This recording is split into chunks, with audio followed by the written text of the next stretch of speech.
तरह की जो विंड होती है उस विंड के बारे में ज़रूर सुना होगा और पढ़ा होगा। चाहे इंडिया की बात करें, लू जो चलती है स्पेशली, अगर हम बात करें सूडान की तो वहाँ हबूब जो पवन चलती है, हवाएं चलती है, विंड जो चलती है। और इसी तरह से जो है न्यूजीलैंड में नॉर्वेस्टर चलती है। ये तमाम जो है गर्म हवाएं हैं। उसी तरह से जो है ठंडी हवाएं भी अलग अलग चलती है। तो आज हम एक ऐसी हवाओं की चर्चा कर रहे हैं जो पूरे दुनिया में यह हवाएं आजकल चर्चित है। जी हाँ, हम बात कर रहे हैं सांता एना की। वही हवाएं जो आज अमेरिका को, कैलिफोर्निया और लॉस एंजलिस को आग के गोले में बदल चुकी है। जी हाँ, और ये सांता एना आजकल जो है एक गर्म और शुष्क हवाएं जो है काफी चर्चा का विषय बन चुका है और अपनी एक चर्चा के तौर पर पूरे दुनिया में अपनी जो है एक शोहरत के तौर पर सांता एना हवाओं की चर्चाएं जो है वो जोरों पर है। और ऐसा इसलिए कि सांता एना अभी जो है अमेरिका में जो धधकती आग है, जो अमेरिका के इतिहास की अब तक की सबसे भयानक आग है, लाखों अरबों करोड़ों जो है कहा जाए संपत्ति को नुकसान हुआ है और कई मकान जल के खाक हो गए हैं। पूरा शहर बेबस है और उसमें कहीं ना कहीं सांता एना को रीजन माना जा रहा, एक मेन रीजन माना जा रहा। तो कहने का मतलब है कि सांता एना की चर्चाएं जो है आजकल जोरों पर हैं। तो आइए हम जानते हैं कि सांता एना हवाएं कब कैसे चलती है और क्यों जो है अमेरिका के लॉस एंजलिस हो या फिर जो है कैलिफोर्निया का पूरा स्टेट हो, जिस तरह से आग की गोली से धधकता जा रहा है और आग पर काबू नहीं पाया जा रहा है, तो उसमें कैसे सांता एना का मेन रीजन है, सांता एना को क्यों यह माना जा रहा है कि उसी की वजह से यह आग लगी। तो आइए हम एक बेहतरीन इंटरेस्टेड वीडियो लेकर आए हैं और ये वीडियो आप लोगों के लिए काफ़ी नॉलेजेबल भी होगा और काफ़ी इंफॉर्मेटिव होगा। वीडियो को एंड तक जरूर देखें क्योंकि काफ़ी इसमें हम इंटरेस्टेड फैक्ट लेकर आए हैं और तमाम स्टूडेंटों के आम लोगों के लिए भी ये टॉपिक जो अभी चर्चा का विषय बना हुआ उसके बारे में मैं डिटेल्स बताऊंगा। दरअसल अगर देखा जाए तो सांता एना स्पेशली जो है शरद ऋतु, इंडिया के हिसाब से शरद ऋतु या फिर कहा जाए कि अक्टूबर से लेकर मार्च के बीच जो है कैलिफोर्निया और मैक्सिको ये तमाम क्षेत्र से जो है ये गर्म हवाएं चलती है और ये हवाएं जो है स्पेशली जो है प्रशांत महासागर तक बहती है। और इस हवा की अगर हम स्पीड को देखें तो ये एवरेज जो है 80-90 किलोमीटर प्रति घंटे की रफ्तार से चलती है, लेकिन इसकी स्पीड जो है कभी कभी 110 किलोमीटर तक हो जाती है, जो अभी जो है आग के कहर के लिए जिम्मेदार है और तेज हवाएं वहां चल रही है। दरअसल अगर हम देखा जाए तो दक्षिणी कैलिफोर्निया और उत्तरी मैक्सिको से बहने वाली अक्टूबर से मार्च और कभी कभी और आगे समय तक ये हवाएं चलती है। और ये हवाएं जो है कैलिफोर्निया का जो रेगिस्तान है उस रेगिस्तान से होते हुए पहाड़, समुद्र, उन तमाम होते हुए जब जाती है तो सांता एना जो पहाड़ है वहां पर उसकी रफ्तार और भी तेज हो जाती है। जी हाँ, और ये हवाएं शुष्क है, ड्राई है और ये हवाएं जो है वायु की नमी को सोख लेती है। और यही वजह है कि सांता एना की वजह से टेम्परेचर काफ़ी बढ़ जाता है और जंगल में जो कैलिफोर्निया का जो आसपास का जो जंगल है, जो क्षेत्र की वजह से हॉलीवुड नाम भी रखा, वुड मतलब जंगल, तो वो सो तमाम जंगलों में जो है जब आग लगती है तो सांता एना को इसके लिए दोषी माना जाता है या फिर इसके लिए मेन रीजन माना जाता है। अब सवाल ये भी उठता है कि सांता एना जो एक निश्चित टाइम पर एक निश्चित दिशा में हवाएं चलती है, तो आखिर इस बार क्या हुआ कि ये जो है आग की चपेट में पूरा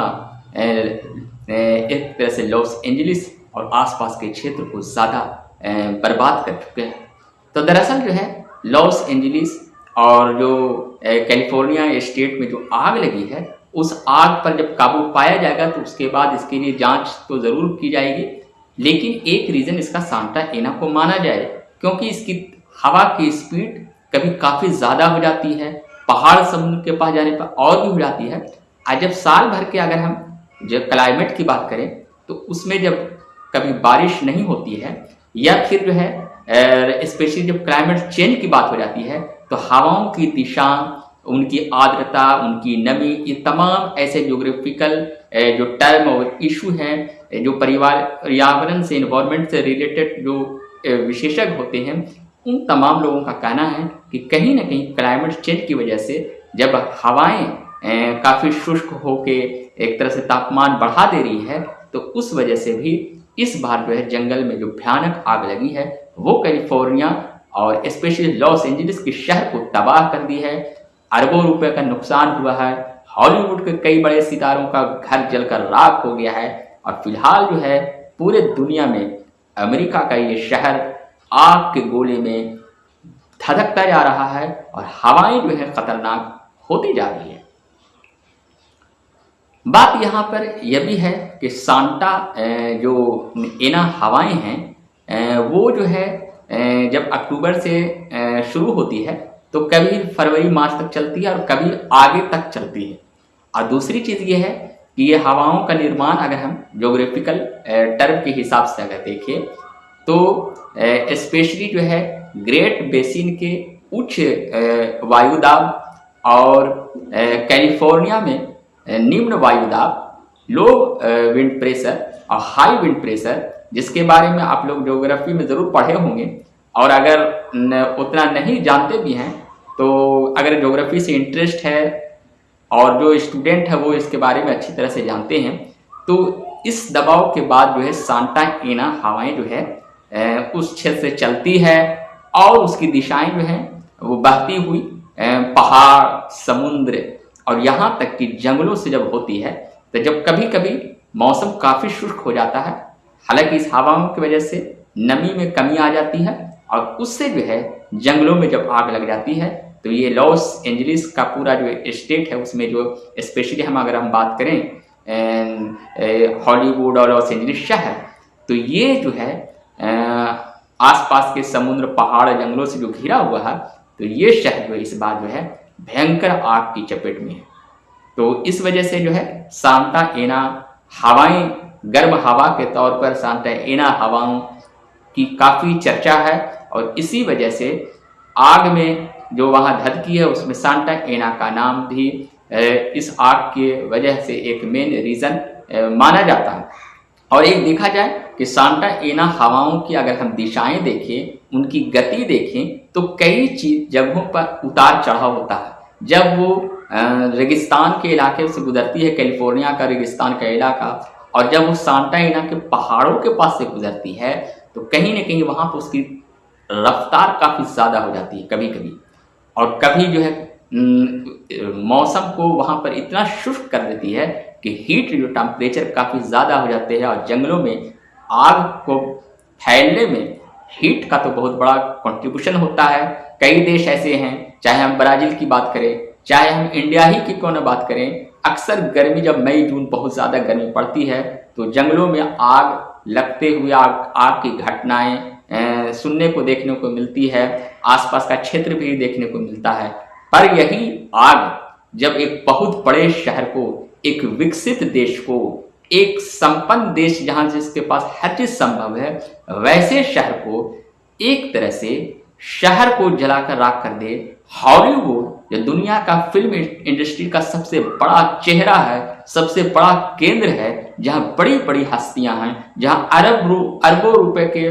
एक्टर हैं, जहां फिल्म की शूटिंग होती है, उनके पूरे मकान जो है जलकर राख हो गए हैं और लोग जान बचाने के लिए वहां से भागे हैं। लाखों लोग इधर उधर भाग रहे हैं। अगर देखा जाए तो साइंटिफिक के हिसाब से अगर देखा जाए, पर्यावरण की दृष्टि से देखा जाए तो वैज्ञानिक लोग जो है इसके लिए क्लाइमेट चेंज को एक दोष मान रहे हैं कि जिस तरह से देश पूरे वर्ल्ड में क्लाइमेट चेंज अचानक हो रहा है तो कहीं ना कहीं उसका एक रीज़न है। और देखा भी जाए तो अगर हम सऊदी अरब में अचानक अभी आजकल बाढ़ आ रही है रेगिस्तान में इस तरह से, उसी तरह से अमेरिका में जो है अभी भयानक आग लगी है। और आने वाले समय में कई देशों में क्लाइमेट चेंज का ज़्यादा बुरा प्रभाव देखने को मिल रहा है। पिछले ही साल 2024 में इंडिया में रिकॉर्ड गर्मी दर्ज की गई, ऐसी गर्मी जो पिछले 10-20 सालों में नहीं रिकॉर्ड दर्ज की गई थी। और आने वाले समय में भी अलग अलग जगहों पर क्लाइमेट चेंज हो रहा है। तो कहीं ना कहीं जो जंगल में जो ये आग जो शुरू हुई और कैलिफोर्निया को एकदम आग के गोले में बदल दिया है, तो उसका क्लाइमेट चेंज का भी एक तो बड़ा रीज़न है ही। और आगे चल के इसके लिए जो जांच होगी उससे कई पहलुओं पर बात तो होगी, लेकिन अगर हम देखा जाए तो इन तमाम रीज़न एक ऐसा है जिससे ये साबित होता है कि अगर हम पर्यावरण के बेहतर पॉजिटिव वे नहीं होंगे, अगर हम सकारात्मक सिर्फ सम्मेलन करने से नहीं होगा, बल्कि उसके लिए स्पेशली पॉजिटिव कदम उठाना पड़ेगा। और कहीं ना कहीं जो है क्लाइमेट चेंज के लिए खुद जो है इंसान दोषी है, क्योंकि जिस तरह से अपने रहन सहन ऐश आराम के लिए पेड़ पौधे को अंधाधुंध काट रहा है, और तो उससे जो है कहीं ना कहीं क्लाइमेट चेंज हो रहा है। और जब क्लाइमेट चेंज होता है तो तमाम जो है ज्योग्राफिकल टर्म के हिसाब से तमाम चीज़ों में उतार चढ़ाव होते हैं, चाहे वो आर्द्रता हो, ह्यूमिडिटी हो, चाहे वो हवाएं की दिशाएं हो, चाहे हवाओं की गति हो, चाहे जो है एक दबाव क्षेत्र हो। ये तमाम चीज़ ऐसे होते हैं जिसके वजह से कभी अचानक कहीं जो है समुद्री तूफान आ रहे हैं लगातार, तो कहीं सुखाड़ आ रहे हैं, कहीं भयानक तापमान बढ़ रहा है, कहीं कभी गर्मी हो रही है। और अभी जो हाल ही में अमेरिका का कैलिफोर्निया और लॉस एंजलिस जो आग की गोली की तरह धधक रहा है, एक ताज़ा उदाहरण इसका भी है। शुक्रिया।